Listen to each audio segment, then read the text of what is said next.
Amigos del financiero.com.mx, bienvenidos a esta videocolumna semanal Hotel Abismo.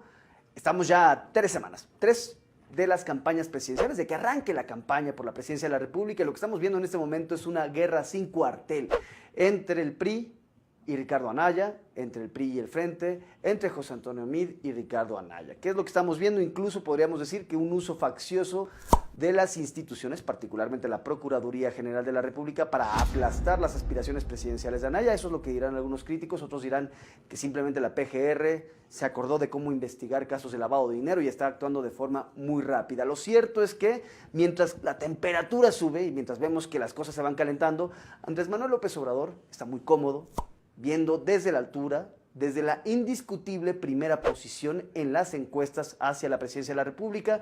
Todo apuntaría, todo nos haría ver que Andrés Manuel López Obrador va muy tranquilo, cabalgando en una llanura verde, sin obstáculos, hacia Los Pinos o hacia Palacio Nacional, como él ha dicho, es en donde quiere vivir. Y eso nos lleva a que ya es momento de empezar a analizar escenarios, porque la realidad es que si las cosas siguen como van, Andrés Manuel López Obrador se va a convertir en uno de los políticos o de uno de los presidentes más poderosos que haya visto México en muchísimo tiempo.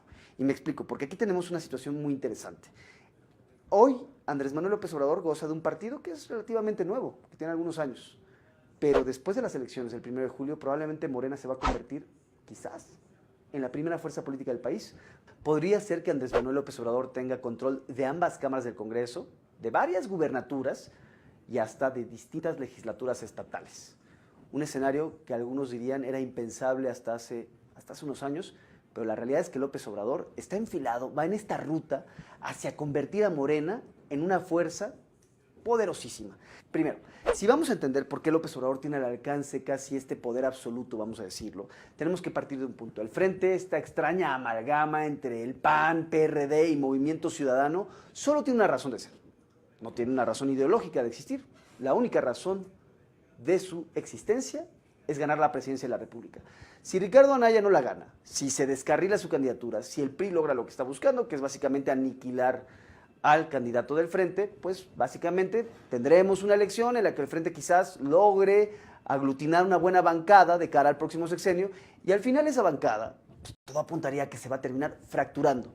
Vamos a ver el PAN por un lado, al PRD por otro, Movimiento Ciudadano por otro. ¿Y qué va a pasar con el PRD y Movimiento Ciudadano? Muy probablemente van a ser engullidos o van a caer en la órbita de Morena, de este partido poderosísimo que va a estar ya conformado, ya hacia adelante en el próximo sexenio. Pues obviamente los perredistas y los del Movimiento Ciudadano, los militantes de MC, van a terminar acercándose a ese polo, dándole una mayoría, dándole un muy buen número de legisladores a Andrés Manuel López Obrador. Y me explico, porque ahí tenemos que hacer la matemática. La encuesta más reciente del Financiero, la que se publicó aquí en este periódico el 6 de febrero pasado, nos muestra que no solo López Obrador está al frente en las preferencias electorales de cara a la presidencia de la República, también Morena va al frente en las preferencias hacia el Senado y la Cámara de Diputados. Tiene un 30% de las preferencias frente a un 28-27% del PRI y también del Frente. Es decir, va por arriba de los dos partidos. Si las cosas fueran el día de hoy, si la elección se llevara a cabo esta semana, López Obrador tendría una mayoría en el Senado y en la Cámara de Diputados. Y no solo eso. Massive Caller, que es esta empresa que está haciendo encuestas telefónicas por todo el país, de hecho es la única que lo está haciendo en este momento para senador, ha descubierto algo muy interesante. López Obrador en este momento se llevaría entre 48 y 54 senadores. Tendría hasta 54 senadores. Es una cifra masiva. Estamos hablando de una bancada enorme. Sería por mucho la bancada más grande en el próximo sexenio. Si es que las cosas siguen como están. Pueden cambiar, por supuesto, pero en este momento esta es la fotografía que tenemos frente a nosotros. Y no solo eso.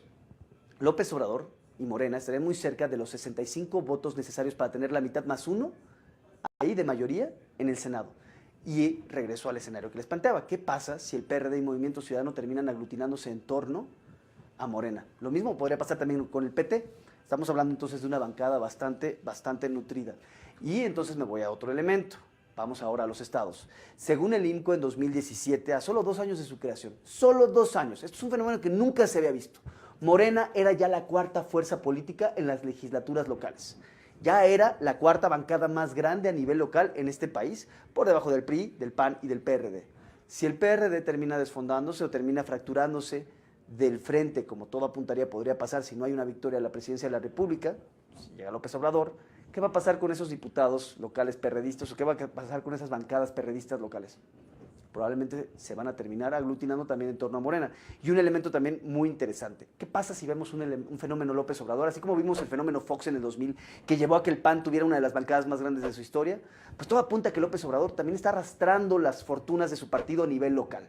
Si tenemos este fenómeno López Obrador, que todo nos parece indicar, ahí está arrastrando al partido, ven, Morena se estaría haciendo de una mayoría, particularmente en los estados en donde sus candidatos también tienen muy buena posibilidad de ganar las gubernaturas. Me refiero Ciudad de México, Morelos, Chiapas, Tabasco, y en una de esas hasta Veracruz. Y hay otros estados también en donde tiene muy buenas posibilidades de tener el control de las bancadas, Oaxaca, Zacatecas, el Estado de México, Guerrero y hasta Puebla. Ahí acabo de mencionar 11 estados.